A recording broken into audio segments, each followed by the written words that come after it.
InZoi, the life sim from Krafton, is set to release in early access this March, but some have growing concerns that the team aren't going to make this deadline. Any life simulation game, frankly, in development gets lots of scrutiny, and some, like Life by You, unfortunately do not make it even to early access. But whether you're following Paralives or InZoi or both, you're going to come across concerns and critique that the game is either trying to do too much or not enough, which of course brings us to this series of reports.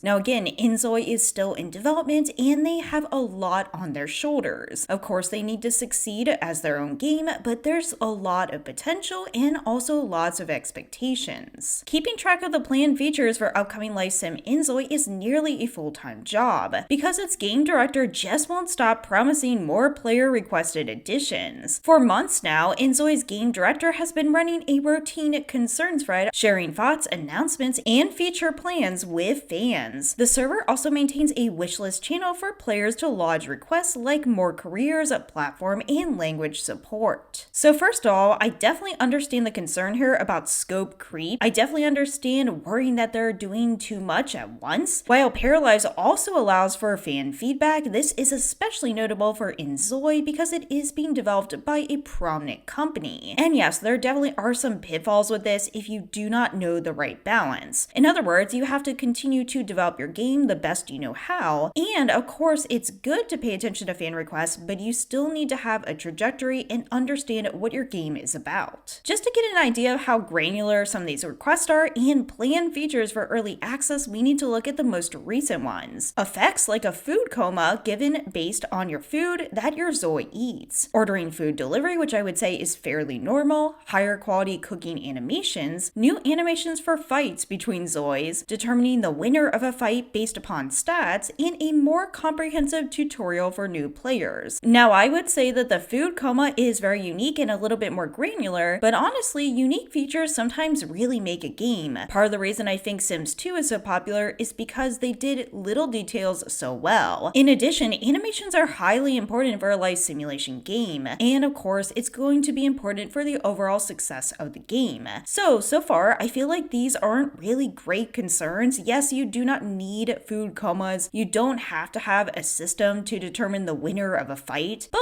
I think those details do improve the game. But as this person continues, that's not even counting the other features like pets, gas stations, culinary careers, and other features from player comments and added to the post-launch to-do list. So obviously the post-launch to-do list is adding up. As this report notes, I'm antsy as any other player to finally see legitimate competition for The Sims. There are plenty of ways to contrast what InZoi is offering with The Sims 4, including the level of communication. And again, I think the level of communication here is really good, but the central thesis is how many of these planned life stages for Zois are actually going to be in game on March 28th. Now, I do think this comparative chart is pretty interesting. We see InZoi in Sims 4. Keep in mind it's hard to directly compare, of course, because InZoi is not out. We do know that InZoi is open world. They are considering a multiplayer function. Mods and CC will be available. There's a player creation gallery through Canvas, and despite rumors to the contrary, yes, you can have same-sex marriage. Of course, there's also drivable cars,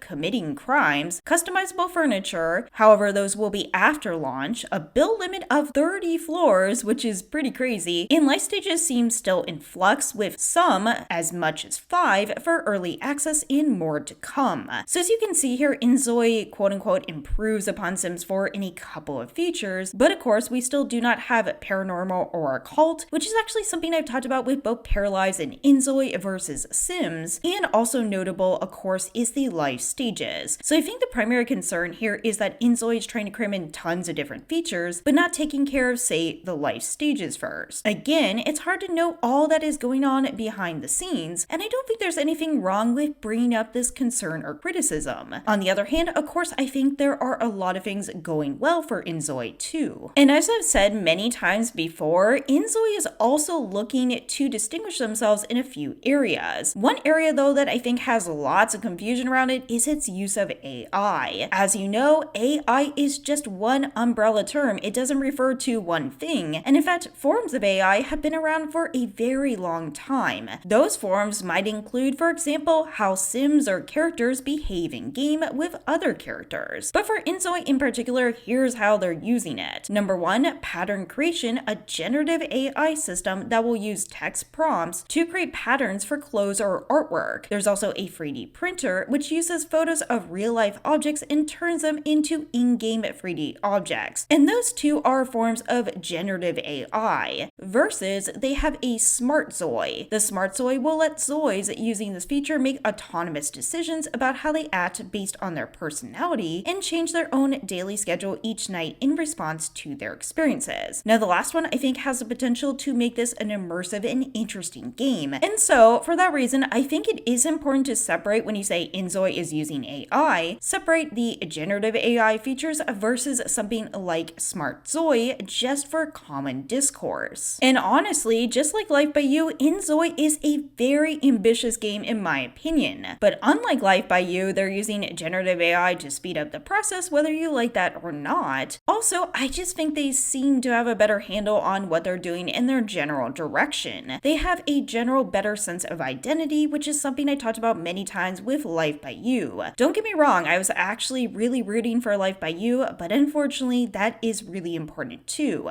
And I think that's an important consideration when we consider if this game is actually going to make it. Here are some other features they are planning. Open world and ability to control Zoi at any time, 3 different cities at launch including Korean-inspired, US-inspired, and one inspired by Indonesia. There's also point-and-click control of Zois, 8 basic Zoi needs: hunger, hygiene, bathroom, fun, social, energy, sleep, and recognition. Active play jobs for Zois where you'll complete a list of tasks. A karma system, which I think is pretty interesting. Spreading rumors, trends, and colds, drivable cars, autosave functionality, which is a good thing, difficulty settings for relationship progress. I love the idea of difficulty settings in general for life simulation games, and of course, support for mods and custom content in your canvas gallery. These are more unique, and others are just good features for an open world simulation game. Now, having that many cities at launch is going to be an interesting challenge, but again, like I said, they are using technology that allows them to create this much quicker than a game like Paralives. Not to mention, of course, this is actually a full team versus Paralives is an indie studio. It's just to say, when people are concerned about the scope of this game, if they're actually going to make it, it's impossible to say if they're actually going to make it. However, I would be a little less concerned with InZoi not making it versus another game trying to attempt this. And kind of just to round this all off, remember, it's not just about making it to early access or even the launch. It's about what kind of audience you're going to achieve. Just remember that different audiences are going to differ for different games, and that includes the spec requirements. Now, I know a lot of people say that the specs, everybody should not complain about specs being high, and actually I do agree with that, but I also think there's nothing wrong with games going lower spec too. Two things can be true at once, and it's fine to have just a variety of games. I see nothing wrong with that. Is it possible that InZoi will be delayed? Of course it's possible. We've seen it happen with so many games. And honestly, that's not always a bad thing. I think, however, the key is if you're going to delay it, you should address that as soon as possible, not last minute. And secondly, one delay is fine, but you do not want multiple delays. That's kind of what happened with Life by You.